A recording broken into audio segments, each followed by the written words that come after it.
C'est une île dans laquelle il a beaucoup aimé travailler. Il a fréquenté des années 1890 et jusqu'à sa mort en 1917.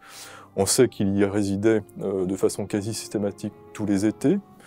Et on sait aussi qu'il y avait acquis, au moins en 1901, une maison dénommée de façon plaisante Simplicity House. Et donc on a finalement tout cet environnement qui a nourri l'imaginaire d'Alexandre Séon.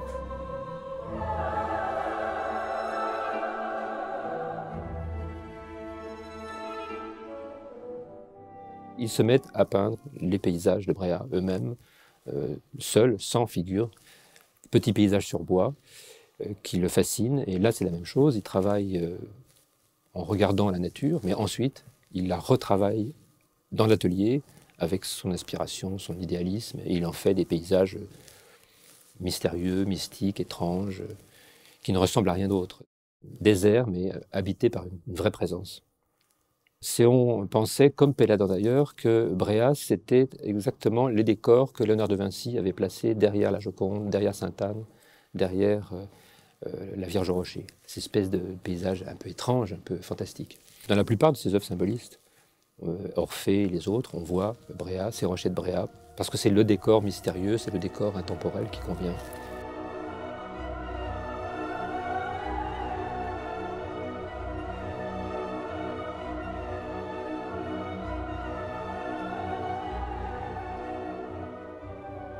L'île de Bréhat aujourd'hui est une île qui est différente de celle qu'il pouvait connaître au XIXe siècle. C'était une île qui était une île agricole, c'était une île qui était absolument pas boisée comme elle l'était aujourd'hui, et c'est ce qu'on perçoit au demeurant dans beaucoup de ses œuvres.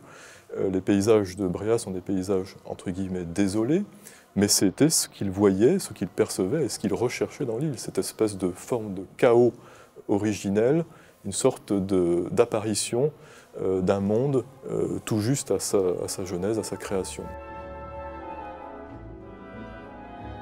Dans le cas de cette sirène, on n'est pas finalement dans le monde souterrain, caverneux, infernal, Ulysse et les sirènes, où c'est la tentation, etc. On est peut-être plus dans une image apaisée, une sorte de divinité tutélaire, protectrice en quelque sorte de cette île, de cet archipel, protectrice contre peut-être l'intrusion de la civilisation industrielle que connaît la France à ce moment-là, une volonté en quelque sorte de révéler ce qu'il y a de plus beau, de plus pur et de plus mystérieux dans cette côte de Bretagne.